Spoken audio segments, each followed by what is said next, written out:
चंदन सिंह था।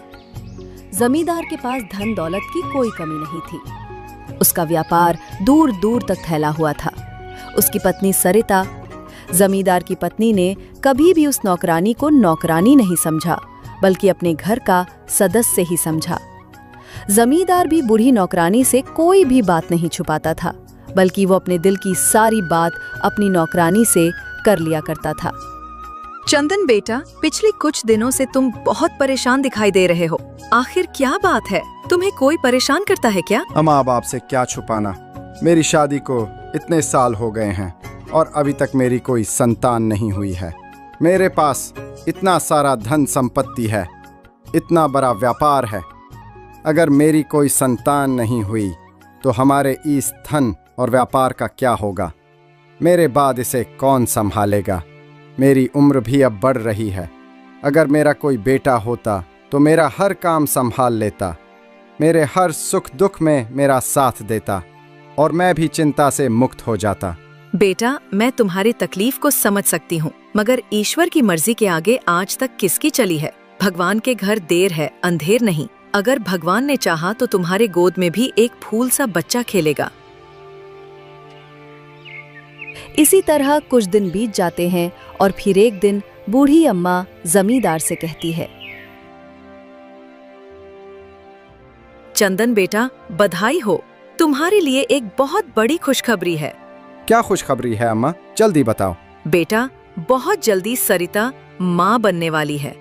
हे भगवान, तुम्हारा बहुत बहुत धन्यवाद। आज तुमने मेरी प्रार्थना सुन ली। अब सभी लोग इस आने वाली संतान का बड़ी ही बेसब्री से इंतजार कर रहे थे।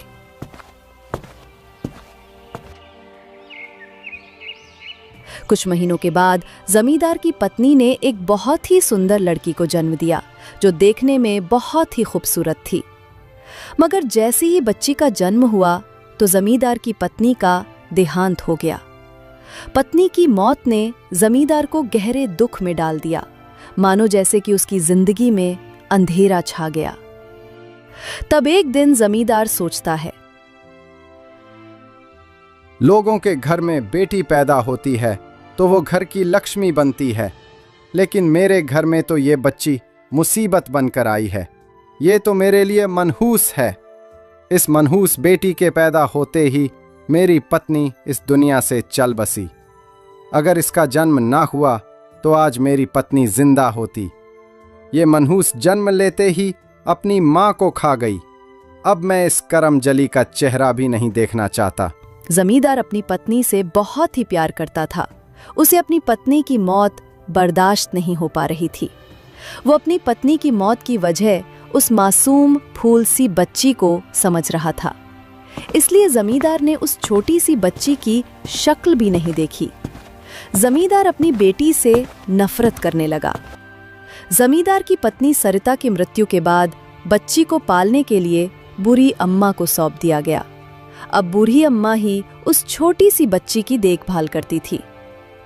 बूढ़ी अम्मा ने उस छोटी सी बच्ची का नाम माया रखा। एक दिन बूढ़ी नौकरानी जमींदार से बोली, चंदन बेटा, सरिता की मौत की वजह तुम इस छोटी सी बच्ची को क्यों समझते हो? उसकी माँ मर गई, इसमें इस मासूम के क्या गलती है? अब जो होना था वो तो हो गया। शायद तुम्हारा और सरिता का साथ बस यहीं तक था। फिर तुम अपनी बेटी से इतनी नफरत क्यों करते हो? बेटा, हो सकता है इन सब कारणों के पीछे ईश्वर की इच्छा हो। शायद ईश्वर को यही मंजूर था। अम्मा, इस मनहूस ने मेरी जिंदगी बर्बाद कर दी। जब से ये पैदा हुई है तब से मेरे साथ कुछ भी अच्छा नहीं हुआ है। इसके पैदा होते ही मेरी पत्नी मर गई। इतना कहकर जमींदार गुस्से में घर से बाहर चला जाता है। लोगों ने उसे बहुत समझाया, मगर उसकी समझ में कुछ भी नहीं आया। उसने तो बस एक ही बात की रट लगा रखी थी कि मेरी बेटी पैदा होती ही मेरी पत्नी को खा गई, वो मनहूस है। इसलिए जमींदार अपनी बेटी से बहुत ज्यादा नफरत करने लगा था। वो अपनी बेटी की शक्ल भी नहीं देखना चाहता था। अपनी पत्नी के मृत्यु के गम में जमींदार को अपने कारोबार का कोई ध्यान नहीं रहा, जिसे धीरे धीरे उसका कारोबार घाटे में चलने लगा। जमींदार की ऐसी हालत को देखते हुए एक दिन बूढ़ी नौकरानी ने जमींदार से कहा, बेटा, तुम कब तक अपनी पत्नी के जाने के गम में डूबे रहोगे? इधर तुम्हारा इतना बड़ा कारोबार धीरे धीरे घाटे में जा रहा है। ऐसे तो कुछ ही दिनों में तुम्हारा सारा कारोबार बंद हो जाएगा और तुम सड़क पर आ जाओगे। अगर लोग ये जान गए कि तुम अंदर से बिल्कुल टूट चुके हो, तो वह तुम्हारे कारोबार को तुरंत हड़प लेंगे और जरा सा भी देर नहीं लगाएंगे। अम्मा, मैं क्या करूं? सरिता की यादें मेरे दिल से नहीं जाती। उसका चेहरा मेरी आंखों के सामने घूमता रहता है। मुझे हमेशा उसकी याद आती है। मैं उसके बिना कैसे जीऊं? बेटा, अगर तुम मेरी बात मानेगा तो मैं तो कहती हूँ कि तू दूसरी शादी कर ले। अगर तू दूसरी शादी कर लेगा तो तुम भी सरिता की यादों से निकल जाओगे और एक छोटी सी बच्ची को भी माँ मिल जाएगी। जमींदार को बूढ़ी नौकरानी का मशवरा ठीक लगा और उसने दूसरी शादी करने का फैसला लिया। कुछ ही दिनों में जमींदार ने एक अच्छी और सुंदर लड़की देखकर शादी कर ली। लेकिन व्यापारी की दूसरी पत्नी छोटी सी माया को जरा सा भी प्यार नहीं करती थी। वो माया से बहुत नफरत करती थी। जब माया का अपना बाप ही उसे प्यार नहीं करता था, तो भला सौतेली माँ उसे अपना प्यार कहाँ से देती? ऐसे ही कुछ समय बीत जाता है और कुछ समय के बाद जमींदार की दूसरी पत्नी ने भी एक बेटी को जन्म दिया। बेटी के जन्म लेने से जमींदार बहुत खुश था। तब उसने अपनी पत्नी से कहा, मेरी ये बेटी तो बहुत ही भाग्यवान है। देखो, इसके जन्म लेने पर भी तुम बिल्कुल ठीक ठाक हो। जब माया का जन्म हुआ तो उसने जन्म लेते ही अपनी माँ को खा गई। मुझे तो उसे अपनी बेटी कहने में भी अच्छा नहीं लगता। हाजी, ये तो आपने बात बिल्कुल ठीक कही है। माया तो बहुत बड़ी अभागन है। वो लड़की तो बहुत ही बड़ी मनहूस है। जहाँ भी जाती है सारा काम बिगड़ जाता है। मैं अपनी बेटी को हमेशा माया की काली नजर से बचाकर रखूंगी। मैं नहीं चाहती कि उस मनहूस का साया भी मेरी बेटी पर पड़े। जमींदार और उसकी नई पत्नी ने माया को पूरी तरह से त्याग दिया। कई साल बीत गए और दोनों लड़कियां बड़ी हो गई। दोनों की उम्र में कोई ज्यादा अंतर नहीं था। देखने में दोनों एक ही उम्र की लगती थी। माया बहुत ही समझदार थी और दिल की बहुत अच्छी थी। वो हमेशा अपने सौतेली बहन की उतरान ही पहनती थी और घर का सारा काम उसी के ऊपर छोड़ दिया जाता था। जबकि उसकी सौतेली बहन बहुत ही घमंडी थी। वो घर का कोई भी काम नहीं करती थी। वो हमेशा माया को नीचा दिखाने की कोशिश करती रहती थी। एक दिन जमींदार को अपने व्यापार में बहुत ही ज्यादा फायदा हुआ था। इस वजह से वो बहुत खुश था। मगर जैसी ही उसकी नजर माया पर पड़ती है तो वो गुस्से से आग बबूला हो जाता है और फिर बूढ़ी अम्मा से कहता है, मेरे जीवन में जब भी थोड़ी खुशी आती है तो ये मनहूस मेरे सामने आकर खड़ी हो जाती है। मैं इस मनहूस की शक्ल तक नहीं देखना चाहता। अम्मा, उसे कह देना कि जब मैं आसपास रहूं तो वो अपने कमरे से बाहर ना निकले। बेटा, जब तू माया को अपने सामने देखना ही नहीं चाहता, तुझे इतनी ही ज्यादा नफरत है उसे, तो तू उसकी शादी क्यों नहीं कर देता? उसके बाद वह अपने ससुराल चली जाएगी। तब ना ही वह यहाँ रहेगी और ना ही तुझे देखेगी। बूढ़ी अम्मा और चंदन दोनों आपस में बात ही कर रहे थे, तभी सुनंदा वहां जाती है। बूढ़ी अम्मा बिल्कुल ठीक कह रही हैं। हमें उस मनहूस का विवाह कर देना चाहिए ताकि उससे हमारा पीछा छूटे। हाँ भाग्यवान, तुम ठीक कह रही हो। हमें जल्दी से जल्दी इसका विवाह कर देना चाहिए ताकि इसके फूटे कर्मों का साया हमारे घर से दूर हो जाए। लेकिन मुझे इस बात की चिंता हो रही है कि हम जिसके घर में भी इस मनहूस की शादी करेंगे, ये उस घर में भी अपनी मनहूसियत फैला देगी और फिर उस घर के लोग हमारी तरह ही बर्बाद हो जाएंगे। इसलिए हमें उसकी शादी ऐसे घर में करनी चाहिए जो बिल्कुल गरीब हो और जिस लड़के से इसकी शादी हो वो लड़का भी इसकी तरह ही मनहूस हो। अगर हमने इसकी शादी एक अच्छे घर में एक अच्छे लड़के के साथ कर दी तो ये मनहूस उससे भी खा जाएगी। अगर मेरी माने तो किसी अच्छे भले लड़के की जिंदगी नहीं खराब करनी चाहिए। ये जिस घर में भी विवाह करके जाएगी, पता नहीं ये किस किस को खा जाएगी और इसकी वजह से पता नहीं हम लोगों को इसके ससुराल वालों से क्या क्या सुनना पड़ेगा। सुनंदा, तुम बिल्कुल ठीक कह रही हो। मैं आज ही अपने आदमियों से कहकर इसके लिए कोई गरीब लड़का तलाश करवाता हूँ। जैसे ही मुझे किसी लड़के का पता चलता है तो मैं तुरंत ही उसकी शादी उस लड़के से करवा दूंगा। फिर जमींदार ने अपने 2 आदमियों को बुलाया और उनसे कहा, मैं अपनी बेटी माया की शादी करवाना चाहता हूँ। अगर तुम्हारी नजर में हो तो कोई लड़का पता करो। मालिक, हम छोटे लोग हैं, आप जैसे बड़े लोगों की तरह लड़का कहाँ से खोजे? हमारी नजर में तो कोई बड़े घर का लड़का नहीं है। अरे मूर्खो, कोई भी अमीर खानदान की जरूरत नहीं है। कोई ऐसा लड़का ढूंढो कि वो कोई भी अच्छे खानदान से ना हो और ना ही वो बड़ी संपत्ति वाला हो। अगर कोई लंगड़ा लूला गरीब भिखारी मिले तो उसे ही ले आओ। मालिक, आप ये कैसी बातें कर रहे हैं? अगर आप किसी लंगड़े लूल्हे या गरीब भिखारी से माया बिटिया की शादी करेंगे तो गांव के लोग क्या कहेंगे? और माया बिटिया की तो पूरी जिंदगी ही खराब हो जाएगी। मैंने तुमसे जितना कहा है उतना करो और ज्यादा मुझे नसीहत देने की जरूरत नहीं है। और जल्द से जल्द मुझे कोई ऐसा लड़का ढूंढ के बताओ। इतना कहकर जमींदार वहां से चला जाता है और इधर जमींदार के आदमी भी ऐसे लड़के की तलाश में निकल पड़ते हैं। ये सब देखकर जमींदार की दूसरी पत्नी बहुत खुश होती है। वो तो यही चाहती थी कि उसकी सौतन की बेटी हमेशा दुखी रहे और उसे कभी भी कोई सुख ना मिले। और इधर ये सब बातें सुनकर बूढ़ी नौकरानी बहुत दुखी होती हैं, क्योंकि वो माया से बहुत प्रेम करती थीं। उसने माया को अपनी बेटी की तरह पाला था। उधर जमींदार के आदमी जमींदार के कहे अनुसार लड़की की तलाश कर रहे थे।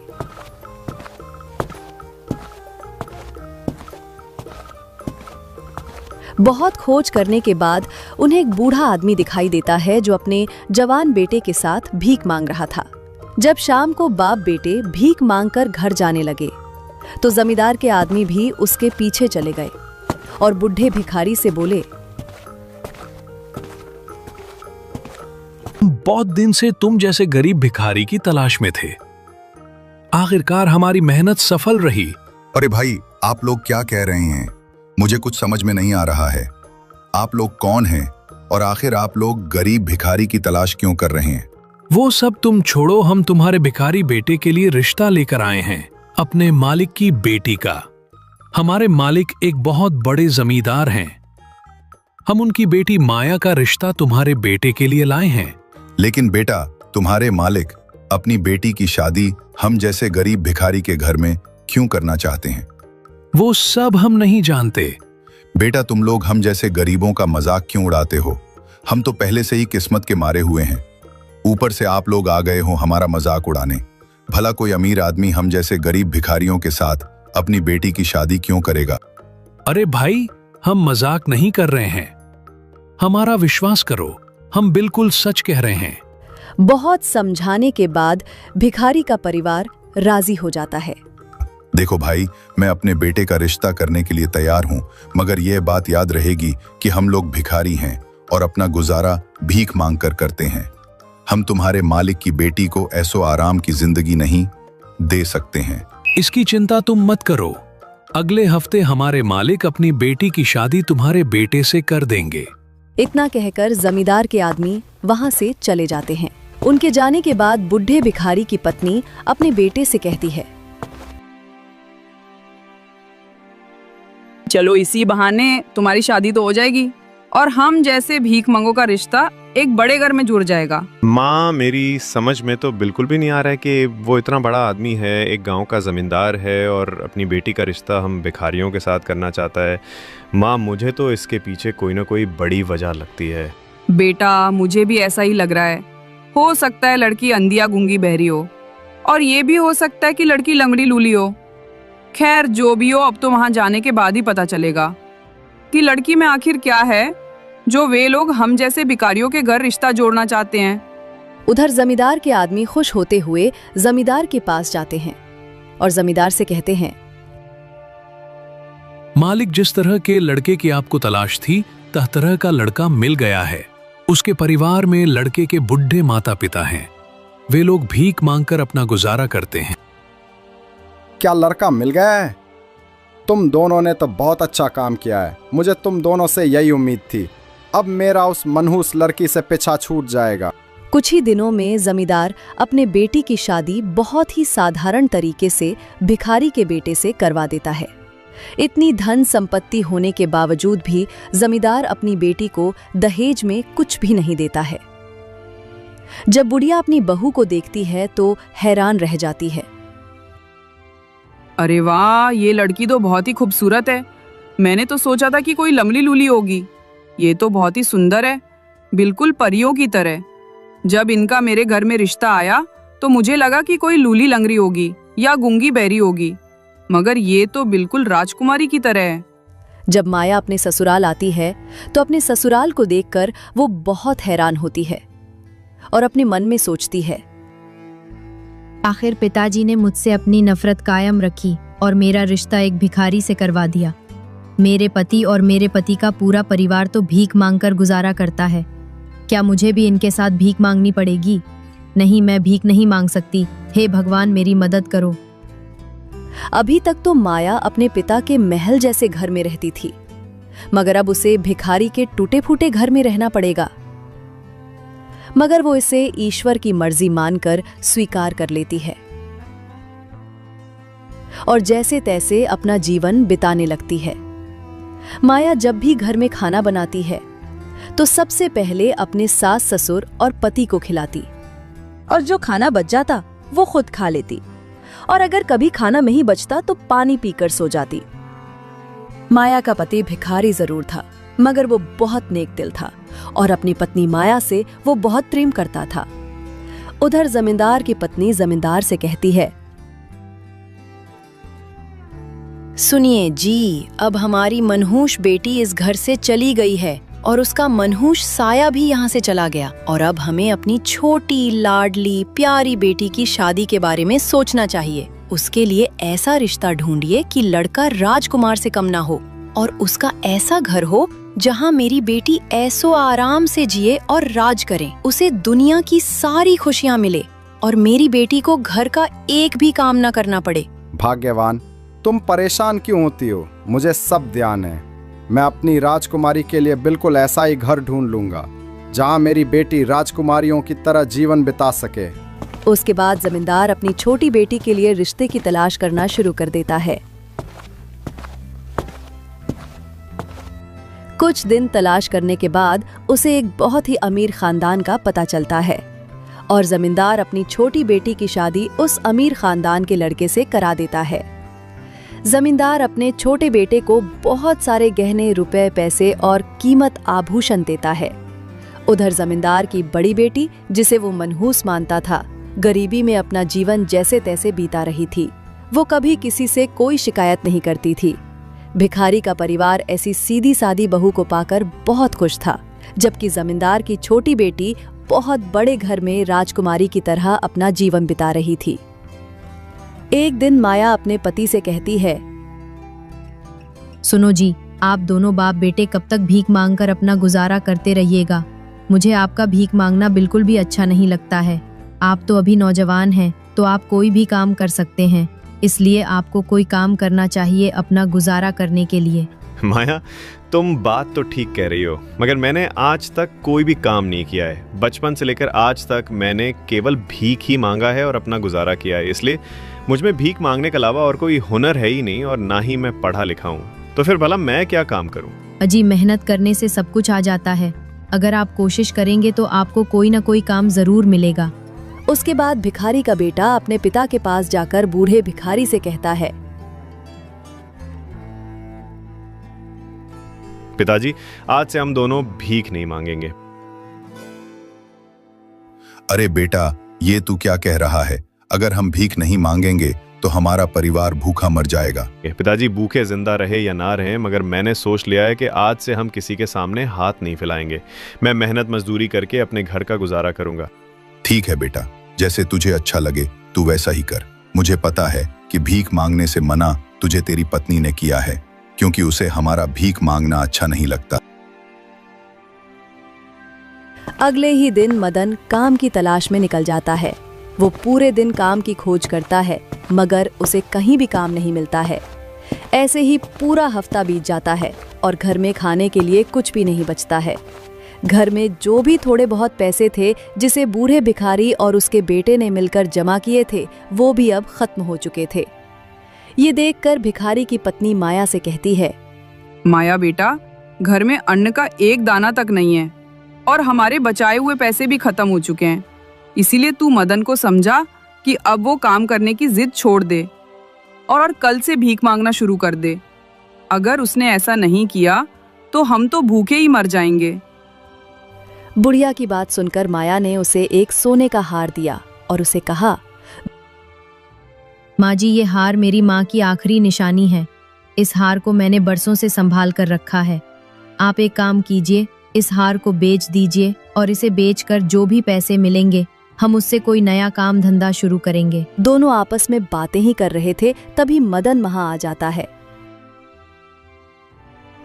भाग्यवान, ये हार तो तुम्हारी माँ की आखिरी निशानी है, फिर तुम इसे क्यों बेचना चाहती हो? मैं तुम्हारी माँ का हार नहीं बेचूंगा। माया अपने पति से भी वही बात बोलती है जो उसने अपने सास से बोला था। सुनिए जी, अगर आपने कोई काम धंधा कर लिया और हमारा काम अच्छे से चल गया तो हम और भी हार ले लेंगे, पर अभी के लिए आप ये हार बेच दो। फिर माया का पति अपनी माँ से वो हार लेकर सुनार को बेच आता है और उस हार को बेचकर जो भी पैसे आते हैं मदन उन्हें लाकर माया को दे देता है। पैसे लेकर माया अपने पति से कहती है, अजी, आप इन पैसों से कुछ फल खरीद लीजिए और उन्हें ले जाकर बाजार में बेचिए। जो भी मुनाफा होगा उसे हमारा गुजारा अच्छे से चल जाएगा। फिर आपको किसी के सामने हाथ फैलाने की जरूरत नहीं पड़ेगी। अपनी पत्नी के कहने पर मदन फल खरीद कर ले आता है और फिर उन फलों को टोकरी में रखकर बाजार में बेचने चला जाता है। कुछ ही देर में मदन के सारे फल बिक जाते हैं। तभी मदन के पास एक बूढ़ी भिखारन आती है। भिखारन को देखने में ऐसा लग रहा था कि उसने कई दिनों से खाना नहीं खाया है। उसने मदन से कहा, बेटा, मुझे बहुत जोरों की भूख लगी है। मैंने तुम्हें फल बेचते हुए देखा तो तुम्हारी तरफ चली आई। बेटा, मेरे पास तुम्हें देने के लिए पैसे नहीं हैं। अम्मा, आप उसकी चिंता मत कीजिए। मुझे जितना मुनाफा कमाना था वो मैं कमा चुका हूँ। मेरे सारे फल बिक चुके हैं। लगता है ये फल सिर्फ आप ही के लिए बचे थे। आप बिना किसी चिंता के ये सारे फल ले लीजिए। बेटा, मेरे पास तुम्हें देने के लिए पैसे तो नहीं हैं, फिर भी मैं कुछ ना कुछ तो जरूर दूंगी। ये कहकर भिखारन ने अपनी पोटली से एक छोटी सी पोटली निकाली और मदन को दे दी। मदन ने भिखारन से वो पोटली ले ली। बेटा, इस पोटली में कुछ चावल के दाने हैं।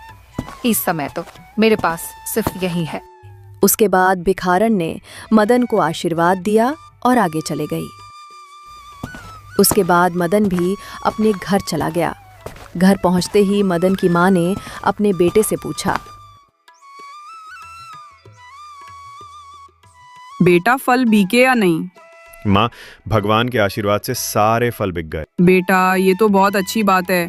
चल अब तू मुंह हाथ धोकर खाना खा ले। तू सुबह से भूखा है।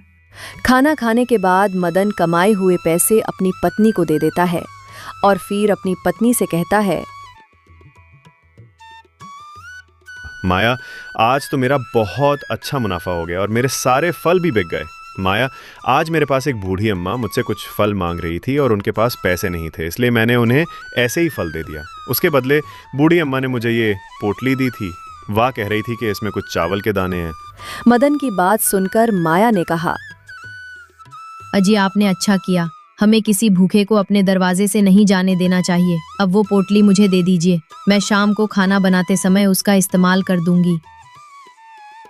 मदन से पोटली लेकर जैसे ही माया ने उसे खोला तो उसने देखा कि चावल के दानों की जगह उसमें चमकते हुए हीरे थे। चमकते हुए हीरों को देखकर दोनों पति पत्नी हैरान रह जाते हैं। माया ने जल्दी से अपने सास को बुलाया और उसे वो हीरे दिखाए। लगता है अब भगवान को भी हम तरस आ गया है। हमें तो इन हीरो के बदले में बहुत सारे पैसे मिल सकते हैं। आप इन हीरोज को बाजार में ले जाकर सोनार को बेच दो। ये बहुत कीमती हीरे हैं। इसे बेचकर हमें काफी पैसे मिलेंगे। मदन उन हीरो को लेकर सोनार के पास जाता है। बहुत देर हीरो की जांच करने के बाद सोनार ने कहा, ये हीरे तो बहुत अद्भुत और कीमती हैं। ऐसे हीरे तो आज तक मैंने अपनी जिंदगी में कभी नहीं देखे। आखिर ये हीरे तुम्हारे पास कहाँ से आए? मेरी पत्नी ने दिया है। मेरी पत्नी चंदन सिंह जमींदार की बेटी है। अच्छा, तुम्हारी पत्नी चंदन सिंह जमींदार की बेटी है? चंदन सिंह जमींदार तो एक बहुत ही भले आदमी। मैं अभी तुम्हें हीरो की रकम देता हूँ। इतना कहकर सुनार ने मदन को हीरो की रकम दे दी। इतने सारे पैसों से माया अपने पति को व्यापार करने की सलाह देती है और उन लोगों के दिन बिल्कुल बदल जाते हैं। अब वे लोग गरीब भिखारी नहीं बल्कि बहुत अमीर बन चुके थे। उनकी गिनती नगर के सभी अमीर व्यापारियों में होने लगी थी। माया का जमींदार बाप बहुत ही गरीब बन चुका था। उसके सभी व्यापार बंद हो चुके थे। एक दिन माया ने अपने घर पर बहुत बड़ी पूजा रखी थी। उसमें वो अपने माता पिता और सौतेली बहन को भी बुलाती है। जब जमींदार और उसकी पत्नी को पता चला कि उनकी मनहूस बेटी ने बहुत बड़ी पूजा रखी है, तो जमींदार की दूसरी पत्नी ने कहा, अजी वे लोग तो बहुत बड़े दरिद्र भिखारी थे, तो उन्होंने इतनी बड़ी पूजा कैसे रखी? मुझे तो विश्वास ही नहीं हो रहा। अजी हमें वहां चलकर देखना चाहिए कि आखिर बात क्या है। फिर जमींदार और उसकी पत्नी माया के घर जाते हैं और माया की सौतेली बहन भी अपने पति के साथ माया के घर आती है। सब भिखारियों के घर को देखकर हैरान हो जाते हैं और सोचने लगते हैं कि जो लोग कल तक अपना गुजारा भीख मांगकर करते थे, आज वो इतने ज्यादा अमीर कैसे हो गए। सभी रिश्तेदारों के सामने माया की सास माया से कहती है, बेटी वैसे तो तुम्हारे माँ बाप ने तुम्हारा नाम मनहूस रख दिया था, मगर तू तो मेरे घर की लक्ष्मी है। जब से तू मेरे घर में आई है, मेरा घर खुशियों से भर गया है। माया की सास की बातों को सुनकर माया के पिता की आंखों में आंसू आ जाते हैं और वो पछतावे में डूब जाता है और वो सोचता है, अपनी जिस बेटी को मैं मनहूस समझता रहा, असल में ये तो घर की लक्ष्मी है। इसने अपने ससुराल में आते ही इन भिखारियों की किस्मत बदल दी। जब से मैंने माया को अपने घर से विदा किया है, तब से मैं कंगाल हो गया हूँ। भगवान मुझे मेरे बुरे कर्मों की सजा दे रहे हैं। अपने पिता की आंखों में पछतावे के आंसू देखकर माया ने कहा, पिताजी, आखिर बात क्या है? आप क्यों रो रहे हैं? माया बेटा, मुझे माफ कर दे। मैंने हमेशा तुझे मनहूस समझा। मैंने कभी भी तुझसे अच्छे से बात तक नहीं की। हमेशा तुम्हें कोसता रहा। मैं कभी एक अच्छा पिता नहीं बन पाया। इसलिए भगवान मुझे मेरे किए की सजा दे रहे हैं। पिताजी, आपने कोई पाप नहीं किया। मैं आपसे नाराज नहीं हूँ। अब आप और माँ हमारे साथ ही रहिए। अब माया की सौतेली माँ को भी अपनी गलती का एहसास हो चुका था। वो जिस बेटी को मनहूस समझती थी, वो तो असल में बहुत ही किस्मत वाली थी, जिसने अपनी मेहनत और होशियारी से अपने ससुराल वालों के दिन बदल दिए। और माया की सौतेली माँ भी माया से माफी मांगने लगती है। अब माया को भी अपने परिवार से कोई शिकायत नहीं थी। उसके बाद सभी लोग आपस में मिलजुल कर रहने लगे। अगर हमारी कहानी आपको पसंद